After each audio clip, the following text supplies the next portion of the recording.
In the depth of the ancient world, where rivers carved kingdoms and oceans held secrets, there existed a goddess whose beauty could calm the fiercest storm, and whose rage could drown entire civilizations. This is the story of Shakira, the water goddess whose love ignited a war that would reshape the heavens and earth forever. Long before mortals built their first temples, when the world was still young and gods walked freely among creation, Shakira emerged from the primordial waters of the eternal deep. She was born from the first raindrop that ever touched the earth, blessed by the Sky Father himself. Her hair flowed like cascading waterfalls, her eyes shimmered with the blue of the deepest ocean, and her voice could command every river, every stream, every drop of moisture in existence. The other gods quickly recognized her power. Shakira wasn't just any deity. She controlled the very essence of life itself. Without water, crops would wither. Kingdoms would fall. Humanity would perish. But Shakira was gentle, compassionate. She blessed the lands with rainfall, filled the rivers so fishermen could feed their families, and calmed the seas so sailors could return home safely. For centuries, she was beloved by all.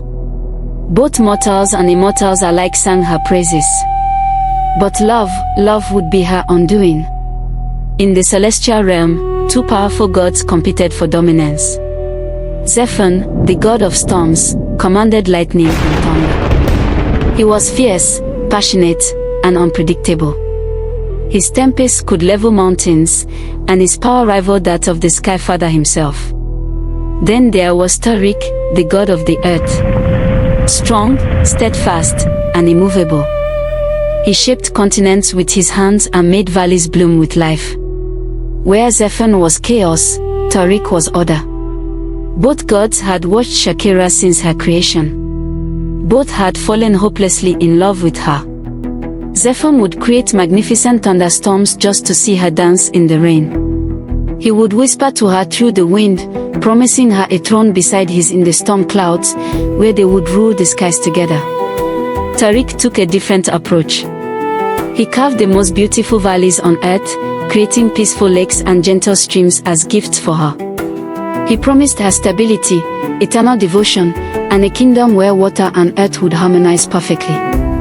For years, Shakira remained neutral. She cared for both gods, but she knew that choosing one would devastate the other. And she was right to be afraid. The tension reached its breaking point at the Grand Assembly, where all gods gathered to celebrate the Millennium Harvest. Zephon, unable to contain his passion any longer, stood before the entire pantheon and declared his love for Shakira. He created a crown of lightning and storm clouds, offering it to her in front of everyone. Shakira, goddess of waters, he proclaimed, I have loved you since the first rain fell. Be mine, and together we shall create storms so beautiful that mortals will write songs about them for eternity. Before Shakira could respond, Tarik rose from his seat, causing the very ground beneath the celestial hall to tremble. Your storms are nothing but destruction, Zephon, Tarik boomed. Shakira deserves more than chaos. I offer you my mountains, my forest, my eternal earth. Choose me, and I will build you a paradise that will never erode, never fade. The hall fell silent. All eyes turned to Shakira. She stood there, tears forming in her eyes, because she knew that whatever she said next would change everything. And then she spoke the words that would ignite the war. I choose neither of you. Her rejection shattered both gods. Zephon's pride couldn't accept her answer. In his mind, if he couldn't have Shakira, then Tarik certainly wouldn't either. Tarik, equally devastated, blamed Zephon for pushing the issue and embarrassing Shakira publicly. What started as heartbreak quickly transformed into rage. Zephon struck first. He unleashed a hurricane so powerful that it tore across Tarik's most beautiful creations, flooding valleys and destroying forests. Tarik retaliated by causing earthquakes that shattered Zephon's storm sanctuaries in the high peaks, bringing his temples crashing down. The war between storm and earth had begun. And caught in the middle was Shakira. She tried desperately to stop them. She used her power over water to quench Zephon's storms and soften Terek's earthquakes. But the two gods were beyond reason now.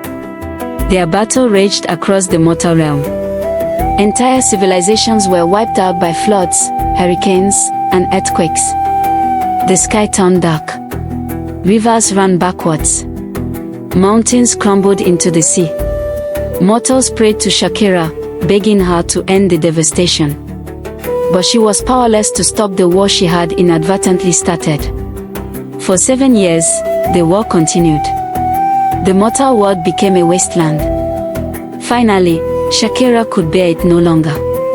She went to the eternal deep, the sacred place of her birth, and made a decision that would end the war but cost her everything.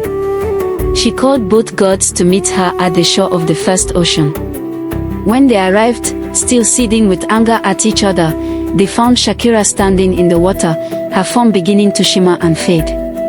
"This war must end," she said, her voice carrying the weight of sorrow.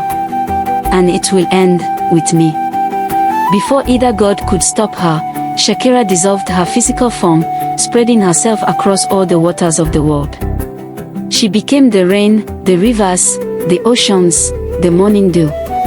She was everywhere and nowhere. No longer a goddess who could be claimed or possessed, but an eternal essence woven into the very fabric of existence. Zephon and Tarek stood in stunned silence. In trying to win her love, they had destroyed the only thing they ever truly cared about. The war ended that day. Not because one side won, but because both sides lost. To this day, ancient legends say that when it rains during a sunny day, it's Shakira weeping for what was lost. When a gentle stream flows through a peaceful valley, it's her reminder that harmony between earth and sky is possible. And when a storm breaks upon the mountains, some say it's the memory of Zephon and Terek's eternal regret. Shakira's story teaches us that love, when poisoned by pride and possession, can become the most destructive force in existence. She didn't cause the war through malice, but through the impossible situation created by those who claimed to love her. Her sacrifice reminds us that sometimes, the greatest act of love is letting go. The water goddess may no longer walk among us, but her presence is felt in every drop of rain, every flowing river, and every vast ocean. She became eternal, not through conquest or victory, but through sacrifice. And perhaps that's the most powerful kind of immortality there is. If this story moved you, leave a comment below about what Shakira's choice means to you. Would you have made the same decision? Could there have been another way? Don't forget to like this video and subscribe for more legendary tales from across mythology. The gods may be ancient, but their stories are eternal.